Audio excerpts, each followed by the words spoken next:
everyone, and welcome to Hebrew Israelite Awakening. Today, I will be presenting to you an audio sermon entitled Law for the Stranger. This is going to be a full-length Bible study breakdown. I'm going to be touching on a lot of scriptures, and I'm going to be hitting you with a lot of precepts. So please get a pen and paper to take notes down. The first verse we will be starting with is Exodus chapter 12, verses 43 to 50. That's Exodus chapter 12, verses 43 through 50, and I'm going to be reading from the New King James Version. And let's begin. And the Most High said to Moses and Aaron, "This is the ordinance of the Passover. No foreigner shall eat it, but every man's servant who is brought for money. When you have circumcised him, then he may eat it. A sojourner and a hired servant shall not eat it. In one house it shall be eaten. You shall not carry any of the flesh outside the house, nor shall you break one of its bones. All the congregation of Israel shall keep it. And when a stranger dwells with you and wants to keep the Passover to the Most High, let all his males be circumcised, and then let him come near and keep it. And he shall be as a native of the land, for no uncircumcised person shall eat it. One law shall be for the native born, and for the stranger who dwells among you. Thus all the children of Israel did, as the Most High commanded Moses and Aaron, so they did." Now, how I like to do this, I like to read the whole thing first and then go back up and break it down to put it in this context for those who are not that familiar with the law. So I'm going to go back up, starting back at verse 43. It reads, "And the Most High said to Moses and Aaron, this is an ordinance for the Passover. No foreigner shall eat it." Now he says no foreigner shall eat it, right? But then it says in verse 48, it says, "And when a stranger dwells with you and wants to keep the Passover to the Most High, let all his males be circumcised, and then let him come near and keep it, and he shall be as a native born of the land, for no uncircumcised person shall eat it." Now you scroll back up in verse 45 and 46, it says, a sojourner and a hired servant shall not eat it, right? But in verse 48 it says, when a stranger dwells with you and wants to keep the Passover of the Most High, let all his males be circumcised, and then let him come near and keep it, right? See, a hired servant and a sojourner is someone who's just traveling through your land. A person who's just traveling through your land is not allowed to come up and keep the feast of Passover. Meaning that if someone's just traveling through your land, they just try to get from one place to the next, you can't just invite them to come keep the Passover. You see what I'm saying? And he said, nor a hired servant. A hired servant, that's someone that it's not of the children of Israel that you've hired to do a particular task in your house or in your land. You can't just invite them to come and keep the Passover. They're not Israelites, so they're not welcome to keep it. But then in verse 48 it says, "And when a stranger dwells with you and wants to keep the Passover to the Most High, let all his males be circumcised." See, if a stranger is dwelling with you and they learn about the feast of Passover from you or learn from just listening in, and they desire to keep the Passover, they must be circumcised, and all their males must be circumcised in order for him to keep it. Now, what does that mean? Circumcision was the covenant, a symbol of the covenant that the children of Israel had to enter in, which the Most High gave unto Abraham. This covenant means that you promise to keep the law, statutes, and commandments of the Most High. It's just not a physical circumcision. It's also that covenant also comes with law, statutes, and commandments. So if this stranger who is dwelling with you wants to keep the Passover, you must introduce him to the law, statutes, and commandments of the Most High. Tell him that circumcision is a part of this covenant, and not only do you have to keep this covenant with the symbol of circumcision, but your males also as well, meaning his sons, and anyone he is over must also be circumcised in order for him to keep this Passover. Meaning, not only does he become a convert in order to keep the feast of Passover, he must also have his men become converts as well. They all have to be in agreement that we are going to follow the law, statutes, and commandments of the God of the children of Israel in order to take a part in this feast of Passover. Right? Verse 49. One law shall be for the native born and for the stranger who dwells among you. See, there's a law for the stranger and there's a law for the children of Israel. The stranger must go through these ceremonies, these rituals, these practices of covenant, which was circumcision in order to keep the feast under the old covenant commandments.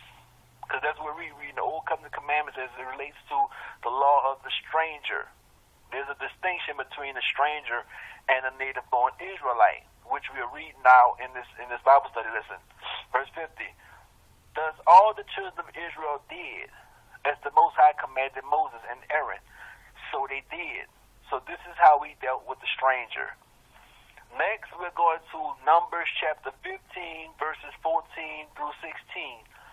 And it reads, it says, and if a stranger dwells with you, or whoever is among you throughout your generations, and would present an offering made by fire, a sweet aroma to the Most High, just as you do, so shall he do. One ordinance shall be for you of the assembly, and for the stranger who dwells with you, an ordinance forever throughout your generations. As you are, so shall the stranger be before the Most High. One law and one custom shall be for you and for the stranger who dwells with you.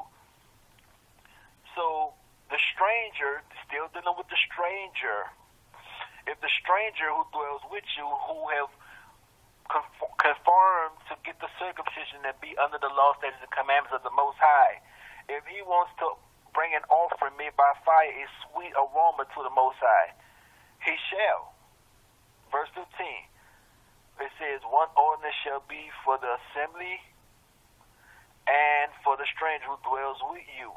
Verse 14, it tells you that if they want to offer, if the stranger wants to offer an offering to the Most High, he can.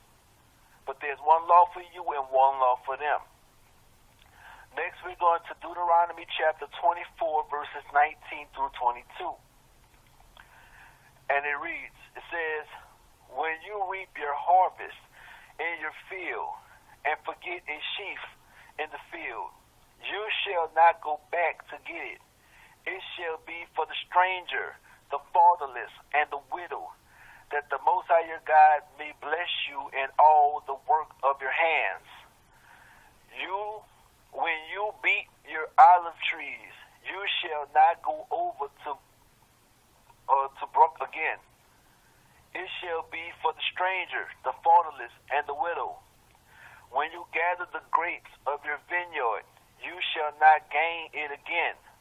It shall be for the stranger, the fatherless, and the widow. Now, a precept to this is in Ruth chapter 2, verses 1 through 23. Because, see, Ruth was a stranger. She was a foreigner. She was of the children of Moab.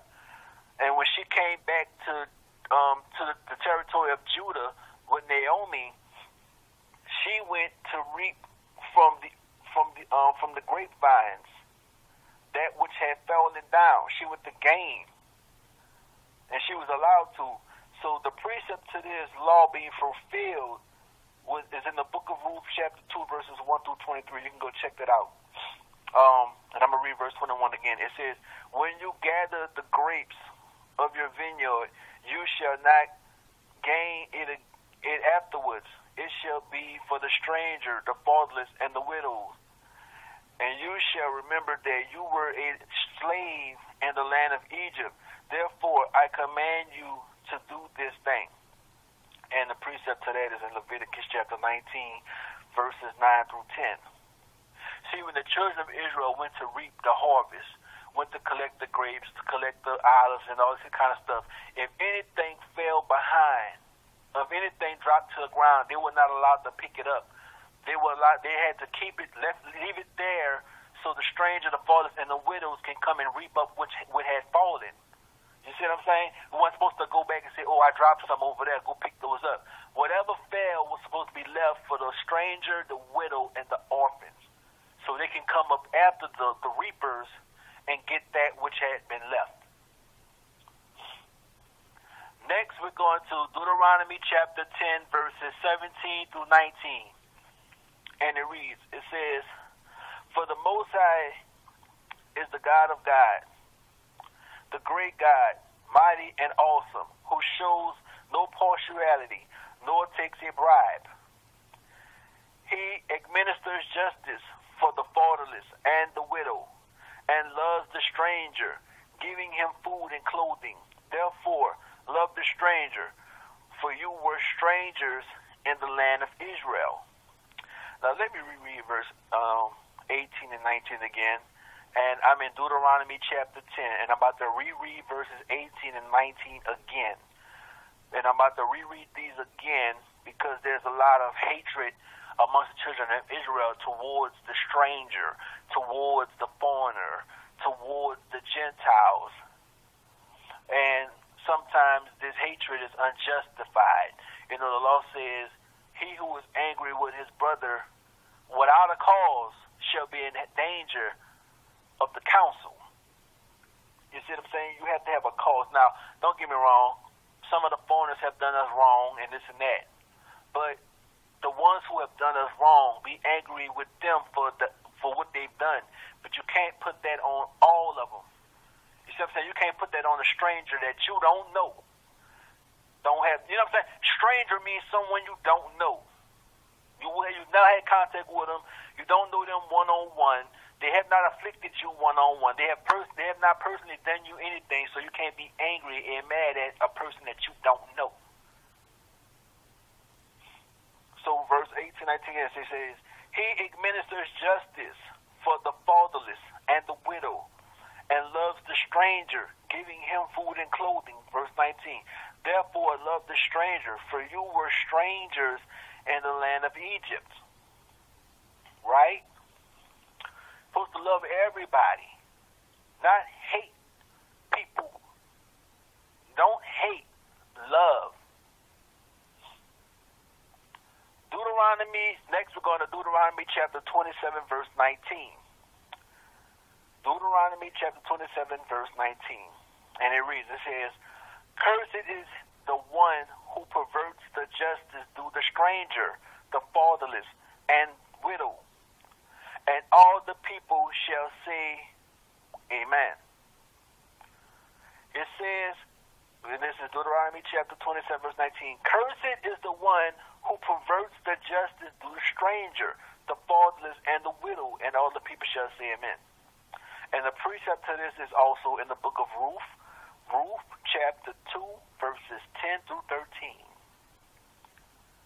See, to pervert justice due to the stranger, if I'm on the street corner and I'm preaching the gospels of the kingdom to the lost sheep of the house of Israel, and a foreigner comes up, a stranger, a Edomite, a Egyptian, or whoever comes up, and they want to know what is this I'm teaching, then I will have dialogue with them. I would tell them, what exactly am I teaching? If they ask me, is there a salvation for me, the stranger, I'm going to tell them, yes, if you keep the law, statutes, and commandments of the Most High, there is salvation for you, but you just have to recognize one thing, that we are the children of Israel. The Negroes that came over here on slave ships are of the children of Israel. The Negroes who were enslaved to the Arabs in Africa are the children of Israel. Those who know that they're the children of Israel and who identify themselves with the children of Israel in Africa are the children of Israel. The Negroes who are here in America and in the South America who identify themselves with the children of Israel, who the Most High has awakened to being the children of Israel, those are the children of Israel. And you must accept that. Because no Gentile, no stranger, no foreigner who does not believe that the children of Israel are the Negroids, black race people with woolly textured hair, I don't believe that they're going to enter into the kingdom because they deny who the true children of Israel are. And we are the children. You have to believe the truth to enter into the kingdom. The Messiah said, I am the way, the truth, and the light. No one comes to the Father except through me. He is the way, he is the truth, and he is the light. He is the truth. He was of the children of Judah. He himself was also what we would call today a black man. He was the color of copper. He was copper colored. Negroid people are copper colored. He had hair. His hair was the texture of wool. Negroids have the hair texture of wool. So if you have a problem with this, I can't see you entering the kingdom because you believe in lies and you worship the image of the enemy and not the image of the Most High, which you don't have to create an image to worship him. You can just know how he looks, know how his people look, and learn from them and worship him in spirit and in truth, and not worship the false image which was made by the beast. But let me continue. Next we're going to Deuteronomy chapter 14, verse 21. And it reads, it says, you shall not eat anything that dies of itself. You may give it to the alien who is within your gates, that he may eat it, or you may sell it to the foreigner, for you are a holy people to the Most High. You shall not boil a young goat in its mother's milk. Now, let me reread this again, this first part, because this is the law of the stranger. There's a distinction between the true Israelite native born and the stranger. And it says again in Deuteronomy chapter 14, verse 21, it says, you shall not eat anything that dies of itself. Talk to the children of Israel. You may give it to the alien who is within your gates. So I can't eat nothing that died of itself. Like if a lamb died on itself, if a goat died on itself, if a cow died on itself, like just died of old age, died of natural disaster, whatever, natural causes, whatever, I can't eat that. I can't eat that. But it says, you may give it to the alien who is within your gates, that he may eat it. See, I can give it to someone who's not an Israelite. I can give it to you, and you can eat it, but I can't eat it. It says, or you may sell it to a foreigner, for you are a holy people to the Most High. So I can either sell it to you or I can give it to you to eat, but I can't personally eat it. Because we are holy people unto the Most High. And it says, you shall not boil a kid in his mother's milk. Well, we don't do that, so. And I don't know nobody who does that. You know, when a person would kill a lamb, they would boil the kid, the meat, and the milk of the mother. Like, you know, they'll keep the mother, right? The mother gives birth to the kid, and they would kill a kid, and they would use the kid as the sacrificial meat. But to take that gamey flavor out, they would boil the kid in milk to get that gamey flavor. Because, you know, those fresh kills are real gamey. They have that oat grass type flavor to them. So they would boil it in milk to get to tender it, and also to get that gamey flavor out. But the Most High is saying, do not boil the kid in his mother's milk. Meaning, don't use the mother's milk to boil the kid to tenderize the meat. Use another female milk to boil the kid, but not its mother's milk to boil the kid. And that's how I broke that down. That's my interpretation of that. Next, we're going to Leviticus chapter 22, verses 17 through 19. And it reads, it says, "And the Most High spoke to Moses, saying, Speak to Aaron and his sons, and to all the children of Israel, and say to them, Whatever man of the house of Israel, or of the stranger in Israel, who offers in sacrifice for any of his vows, or for any of his free will offerings, which they offer to the Most High as a burnt offering, you shall offer of your own free will a male without blemish from the cattle, from the sheep, or from the goats." So the Most High is letting you know right here in verse 18. It says, "Speak to the children of Aaron and his sons, and to all the children of Israel, and say to them, Whatever man of the house of Israel, or for the strangers in Israel, who offers his sacrifice for any vow that he made." See, strangers who are not native born Israelites can also make offerings and sacrifices before the Most High. There's a lot of Israelites out there that's cutting off the strangers, that's being brutally abusive, verbally abusive to the stranger, saying, "Hey, because you're an Edomite, because you're a Hamite, because you're this, because you're that, you can't enter into the kingdom of Israel. You can't take part of the feast of the children of Israel. We can't fellowship with you. The gospel's not for you," and all this kind of stuff. But we read in the scriptures, in the law, that strangers did dwell among us, and the strangers that willed and desired to keep the will of the Most High God was allowed to. They was not rejected. They was not denied. They was allowed to keep the law, statutes, and commandments of the Most High because they desired to. There's only one God who created the heavens and the earth and all that is in them. And that's the God of gods, that's the King of kings. And all nations shall worship him. All nations shall recognize him as the one and true living God. And if any of the other nations see that there's only one God, and that's the God of the children of Israel, and they desire to worship him and keep his commandments, who are we to deny them? Who are you to deny a foreigner, a Gentile, from keeping the commandments of the Most High? Who are you to deny them that? Who are you to refuse them that? Don't you know the law of the stranger? That the strangers are allowed to keep the commandments of the Most High according to the scriptures if they so willeth. But we see that they're doing it through us. We see that they are among us when they do it. So you should not deny a stranger from coming in among you to learn the law, statutes, and commandments of the Most High. The only way a stranger can hurt you, the only way a stranger can do you harm who wishes to keep the commandments of the Most High, is if you start breaking the commandments of the Most High. When you start breaking the commandments of the Most High, the law says that you shall come down very low, and the stranger who's among you shall rise up very high. But we're going to get to that a little bit later in this Bible study lesson. Next, we're going to Deuteronomy chapter 16, verses 11. Well, Deuteronomy chapter 16, verse 11.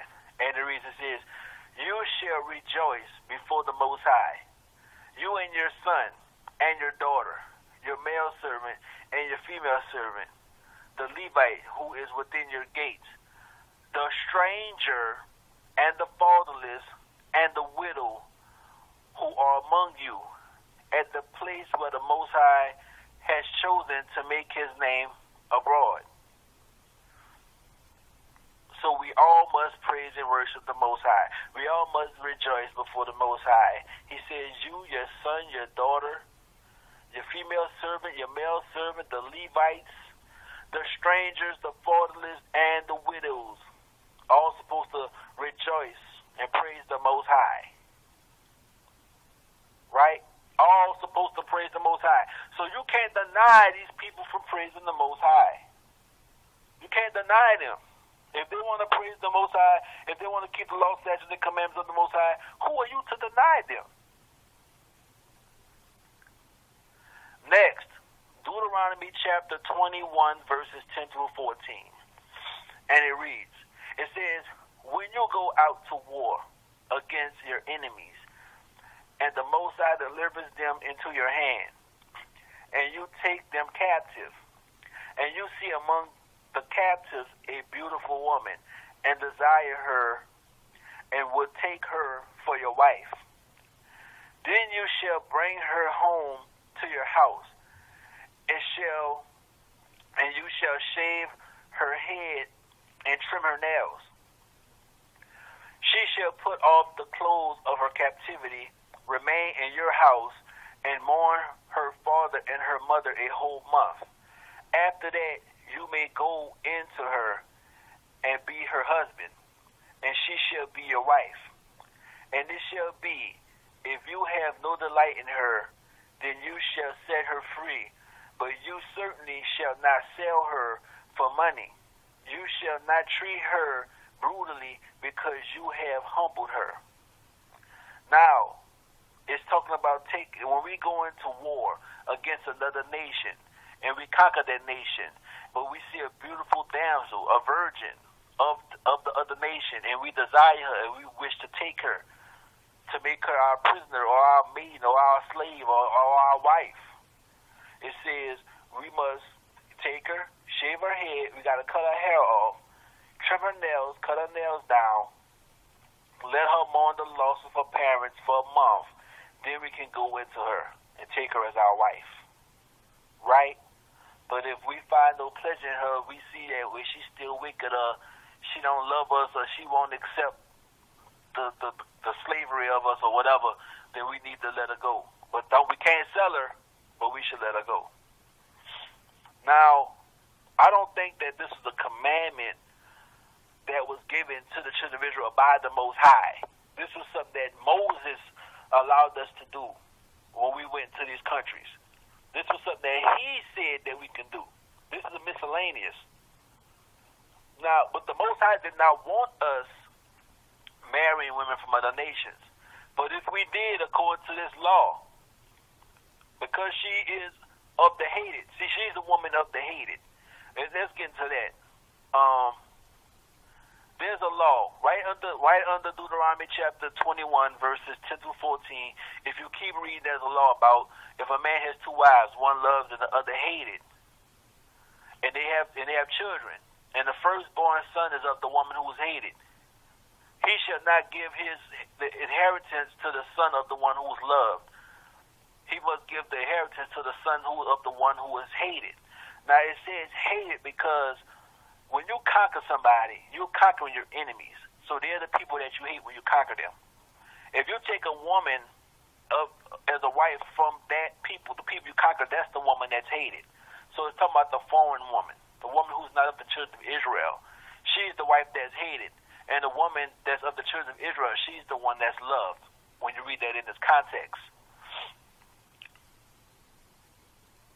So, but as I was saying, this woman who's not an Israelite, who is a prisoner of war, who has become this man's wife, she's a stranger. So the children that are born through her will be considered strangers. They would not be considered native-born Israelites because they're not, because their mother is not an Israelite. I have a Bible study on that. That's going to be an episode as well. But let's continue. Next, we're going to Deuteronomy chapter 23, verses 19 through 20. And it reads, "You shall not charge interest to your brother, interest on money or food or anything that is lent out in interest. To a foreigner you may charge interest, but to your brother you shall not charge interest, that the Most High may bless you and all to which you set your hands in the land which you are entering to possess." So, when your brother desires food or money, you should not charge interest to your brother.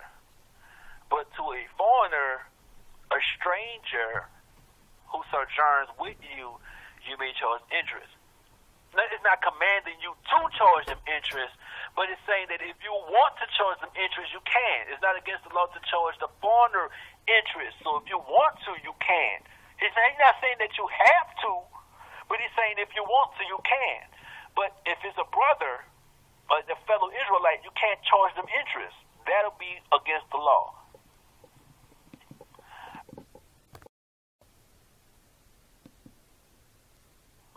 Next, we're going to Leviticus chapter 19, verses 20 through 22. And it reads, it says, whoever lies carnally with a woman who is betrothed to a man as a concubine, and who has not at all been redeemed, nor given her freedom, for this there shall be scorning. But they shall not be put to death, because she was not free. And he shall bring his trespass offering to the Most High, to the door of the tabernacle of meeting, a ram as a trespass offering. The priest shall make atonement for him with the ram of the trespass offering before the Most High for his sin which he has committed, and the sin which he has committed shall be forgiven him. Now, see, now this is a difference. Right here in the law, for the native-born Israelite and of the stranger. Right here, Leviticus chapter 19, verses 20 through 22. I'm going to read verse 20 again. It says, whoever lies carnally with a woman who is betrothed to a man as a concubine. Now, betrothed, it means engaged. So basically it says, whoever lies carnally with a woman who is engaged to a man as a concubine. A concubine was a woman who was not an Israelite, but who was like a maiden, a servant, a prisoner of war, basically. A concubine, whenever you see the word concubine in the scriptures, that's referring to a young woman who is not of the children of Israel, but who is like a wife. She's a wife, but she's not an Israelite. She's not of the line of Shem. So she's an illegal wife according to the scriptures. She's like a wife, but she's not legally a wife because the children of Israel are supposed to marry within their own families. They weren't supposed to marry outside of their family to a different people who are not the children of Israel. So that's why whenever you see concubine, it's referring to a woman who is not an Israelite, that an Israelite may be married to. Such as if you see a black man who is an Israelite married to a white woman. That's his concubine. This is wife. She's a wife, but she's a concubine. She's not a wife according to the scriptures. So she don't have the same rights as a wife that is of the children of Israel. She's a concubine. You see what I'm saying? Anybody who's married, like if a black man's married to a Chinese woman, that's his concubine. If a black man's married to a white woman, that's his concubine. If a black man is married to whatever, then if she's not of his own race, of his own people of the children of Israel, she's a concubine. And that's the same thing if a white man is married to a black woman. That black woman, that's his concubine. You see what I'm saying? Because he's not her there's no such thing as a male concubine. So he's not her concubine. She's his concubine. Because the man is the head of the woman. So it says, whoever lies currently with a woman who is engaged to a man as a concubine, and who has not at all been redeemed, nor given her freedom.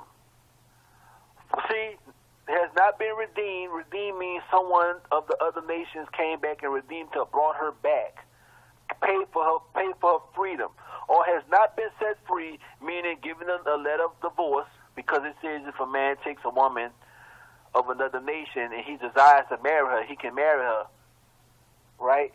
And if he finds some displeasure and he don't like her anymore, he can give a letter of divorce and he could send her away. That's why it says, or if she have not given her freedom, for this there shall be scorning. Like there's going to be anger. You slept with my concubine. You slept with a woman that I was engaged to be married to as a concubine. So that man shall be punished, but he shall not be put to death, because this is not the case of Deuteronomy chapter 22, when a man is engaged to a woman who is a virgin and someone finds her in the field and he seizes her and he lies with her. The law says that if this happens when it's Israelite and an Israelite, if it's an Israelite man and an Israelite woman, and this woman is engaged to another man and the man sees her, he finds her, he lies with her, the law says they shall both be put to death, right? But if the man forced her and she cried out, nobody was there to help her, meaning that if she got raped and she screamed and tried to resist them and nobody was there to help her and save her, when she goes back and she reports what happened to her, the men would take that man who raped her and they would kill him. Because she cried out, she resisted, and she ratted on him. So so that man should be put to death if he raped her. But if she was engaged to a man, I'm talking about Israelites. If an Israelite woman was engaged to an Israelite man, and she had an affair with somebody, and they was found out, both of them was put to death. But in the case of a woman who is not an Israelite, who is a stranger, a foreigner, if an Israelite man lies carnally with this woman who's engaged to another man, and they be found out, that man should be punished but not put to death. See, that's the difference. There's a law for the stranger and a law for the children of Israel. Two different laws. If let's say, for example, I had a brother, and he was engaged to a white woman. A white woman ain't of our people. She's an Edomite. We Israelites. He's engaged to her. Or she's his concubine. And I lied with her. I slept with her. Yeah, he gonna be mad, and I should be punished. But I should not be put to death. Because the law does not put me to death for lying with his concubine.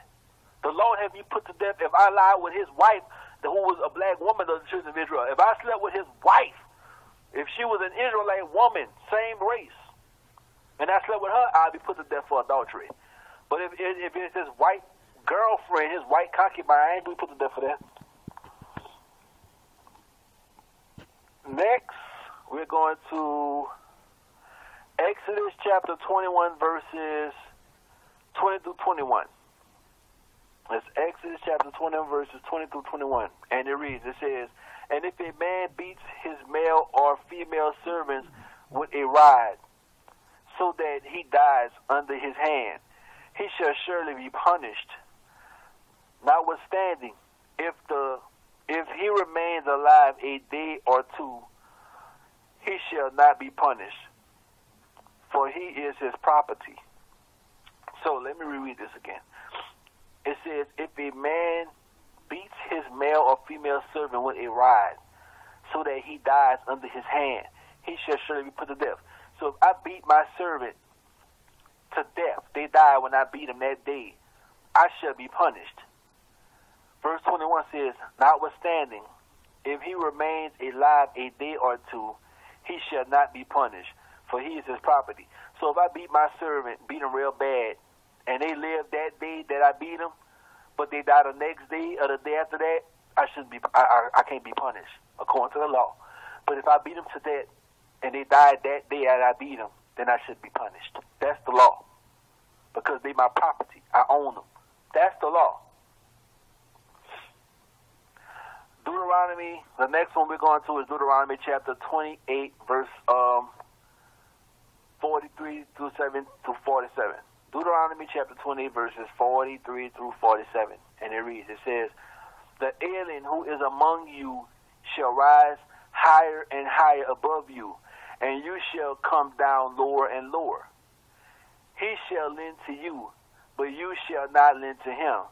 He shall be the head, and you shall be the tail. Moreover, all these curses shall come upon you and pursue and overtake you until you are destroyed, because you did not obey the voice of the Most High to keep his commandments and his statutes which he commanded you. And they shall be upon you for a sign and a wonder, and on your descendants forever, because you did not serve the Most High with joy and gladness of heart for the abundance of everything." So this is one thing that you must realize when you have strangers and foreigners amongst you that desire to keep the commandments of the Most High. When you start breaking the commandments of the Most High, the strangers that are among you, your concubines, your bastard children, your children that's born through these women that's not of the children of Israel, the Hebrew word for bastard is mamzer. A mamzer is a biracial child. It's a child that's has an Israelite father and a heathen mother, or vice versa. It says, the alien who is among you shall rise higher and higher above you, and you shall come down lower and lower. He shall lend to you, but you shall not lend to him. He shall be the head, and you shall be the tail. This is the consequence of when you start trespassing against the Most High's commandments. When you start breaking the commandments, those strangers that you have among you, those Edomite members, those Ammonite, Moabite members, those Egyptian, Cushite members, they start to rise up higher and higher above you, and you start coming down very low.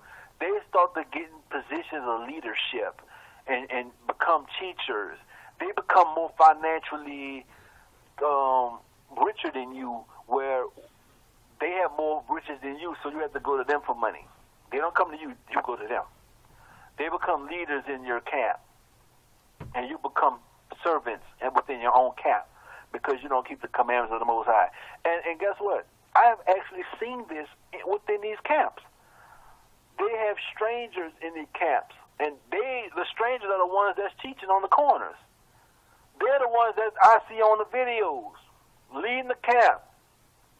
These biracial children, leading camps. The stranger that is among them has come up very high, while the actual native-born Israelite, who have both parents are Hebrew Israelites, they are low, while the child who's mixed, who got a black father and a white mother, they're the one that's in leadership, while the one with the two black parents are the one that's the servant. I've seen this in these camps. Because these camps are not keeping the commandments according to the scriptures, so the stranger has come up very high and they've come down very low. They have to borrow money from them, and you know what I'm saying? According to the script. Okay. Next we're going to Isaiah chapter 56, verses 3 through 8. And it reads, it says, "Do not let the son of the foreigner who has joined himself to the Most High speak, saying, the Most High has utterly separated me from his people. Nor let the eunuch say, here I am, a dry tree. For thus said the Most High to the eunuch, who keeps my Sabbaths and chooses what pleases me, and holds fast my covenant. Even to them I will give in my house and within my walls a place and a name better than that of sons and daughters. I will give them an everlasting name that shall not be cut off. Also, the sons of the foreigner who has joined himself to the Most High to serve him and to love the name of the Most High, verse 6 again. It says, also, the sons of the foreigners who joined themselves to the Most High to serve him and to love the name of the Most High, to be his servants, everyone who keeps from defiling the Sabbath and holds fast my covenant, even them I will bring to my holy mountain and make them joyful in my house of prayer. Their burnt offerings and their sacrifices will be accepted on my altar. For my house shall be called a house of prayer for all nations. The Most High who gathers the outcasts of Israel says, yet I will gather to them, I will gather to him others besides those who are gathered to him. Now, I'm going to reread this, and I'm going to quote to you what the precept is, so you can go to the precept yourself in your scriptures. Now, I may paraphrase what the precept says, but I'm not going to actually go to the precept. I'm just going to quote the verse, and I'm going to paraphrase what the precept is to the verses, because each of these verses have a lot of precepts to them. So I'm going to call out some of the precepts to the verses. All right? We're in Isaiah chapter 56, verses 3 through 8. I'm about to reread it again, and I'm going to call out some of the precepts to you, and I'm also going to paraphrase on some of the precepts. Because some of these verses have a lot of precepts, I'm not going to do all of them for the sake of time, because we're already 44 minutes in. And it reads from the top, beginning at verse 3 of Isaiah chapter 56, and it reads, it says, "Do not let the son of the foreigner who has joined himself to the Most High speak, saying, the Most High has utterly separated me from his people. Nor let the eunuch say, here I am, a dry tree." Now the precept to this is Deuteronomy chapter 23, verses 1 through 8. The precept to verse 3 is in Deuteronomy chapter 23, verses 1 through 8. Now I'm going to paraphrase that precept. I'm not going to actually go to it, but I want to paraphrase it. It says, in Isaiah, it says, "Do not let the eunuch say, here I am, a dry tree." In verse 1 of Deuteronomy chapter 23, it says, if a man has been castrated or has some kind of defect in his sac, in his balls, some kind of birth defect, or his nuts, something been crushed or anything like that, that person could not enter into the congregation of the children of Israel because of the defect that's within his nut sac. Your nut sac presents you from having children, right? Anything that presents a man from having children, either being castrated or something like that, this person was not allowed to enter into the congregation of the children of Israel. So that's why it says, "Do not let the eunuch who had joined himself to the Most High speak, saying, here I am, a dry tree." And then from verse 2 to verse 8 in Deuteronomy chapter 23, it's talking about biracial children, right? That's what it says. So it says, "Do not let the son of the foreigner who has joined himself to the Most High speak, saying, the Most High has utterly separated me from his people." Because in Deuteronomy chapter 23, verses 2 through 8, it tells you how a biracial child could not enter into the congregation of the Most High. If the biracial child was of the children of Ammon and Moab, they were not allowed to enter into the congregation of the children of Israel until the 11th generation. Because he said they should not enter in for 10 generations. But if the child was born through a child of Egypt or through a child of Edom, which is Esau, then the third generation child may enter in. But the first two generations, the biracial couple has a child. That child is considered the first generation. Then when that child grows up, gets married, and have a child, then their child will be considered the second generation. So those two could not enter in. But that second generation child grows up and has a child, then that would be considered the third generation, and that child could enter in as a child of Israel. But the first two children are considered strangers amongst the children of Israel, and it couldn't enter in the congregation of the Most High. They could enter in under the law of the stranger, but they couldn't enter in as native-born children of Israel. There was a law to the children of Israel, and there was a law to the stranger. They would be under the law of the stranger and not of the law of the children of Israel. Right? Right. In verse 4, it says, "For thus said the Most High, to the eunuch who keeps my Sabbath and chooses what pleases me and holds fast my covenant, even to them I will give in my house and within my walls a place and a name better than that of sons and daughters. I will give them an everlasting name that shall not be cut off." The precept to this is in Wisdom of Solomon, chapter 3, verse 14, and Matthew, chapter 19, verse 13. The precept to verse 4 and 5 in Isaiah chapter 26 is Wisdom of Solomon, chapter 3, verse 14, and Matthew, chapter 19, verse 3. And I'm going to paraphrase on those two. In Wisdom of Solomon, Solomon is talking about the eunuch, someone who's unable to have children, a man. He says, if this man keeps the commandments of the Most High will bless him abundantly, even though he's not able to have children. If he's faithful to the Most High, keeps his commandment, and does not build up a grudge against the Most High because he's unable to have kids, the Most High will bless him for that. That's what it says in Wisdom of Solomon, chapter 3, verse 14. I'm paraphrasing it. And in Matthew, chapter 19, verse 13, it's when the Most High was talking about the man who decides to be single, the eunuch. He says there are some who are made eunuchs, there are some who are born eunuchs, and there are some There are some who have chosen to be eunuchs for the kingdom's sake. Some were made eunuchs. Some men were castrated, against their will. Some men were born that way. They were born with some kind of birth defect that disallows them from having children. Some men have chosen to go get a vasectomy because they don't want children. For the kingdom's sake, they've decided to be celibate, they desire to be single, or they've decided not to have any more children for the kingdom's sake.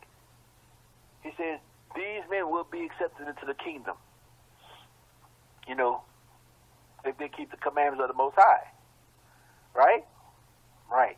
Verse 6, it says, also, the sons of the foreigners who joined themselves to the Most High to serve him and to love the name of the Most High, to be his servants, everyone who keeps from the following the Sabbath and holds fast my covenant, even them I will bring to my holy mountain and make them joyful in my house of prayer.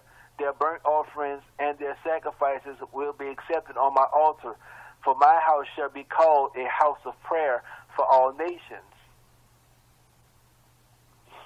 So the sons of the foreigners, the sons of the children of the concubines, if they keep the commandments of the Most High, their offerings and their sacrifices, all that will be accepted on his altar, and he will give them a great name amongst his people.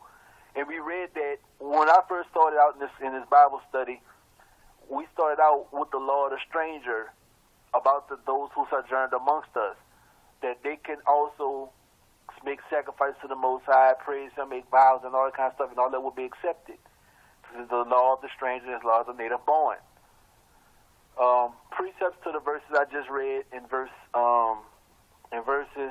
6 and 7 is Deuteronomy chapter 24, verse 16, Jeremiah chapter 31, verses 29 through 30, and Ezekiel chapter 18, verses 14 through 20.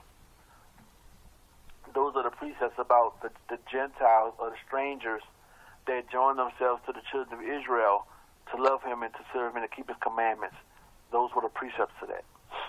And the last verse is verse 8, and it reads, the Most High, who gathers the outcasts of Israel, says, yet I will gather to him others besides those who are gathered to him. And the precept to that is in Deuteronomy chapter 32, verse 21, Isaiah chapter 65, verses 1 through 2, 2 Ezra chapter 1, verse 24, and verses 35 to 37, and Romans chapter 10, verse 19 to 21. Next, okay, and that's going to conclude today's Bible study entitled Law of the Stranger. Please stay tuned for my next lesson. I don't know what the title is going to be yet. I'm just going to post the next one when it's up. Thank you for tuning in to Hebrew Israelite Awakening. Until next time, peace and shalom.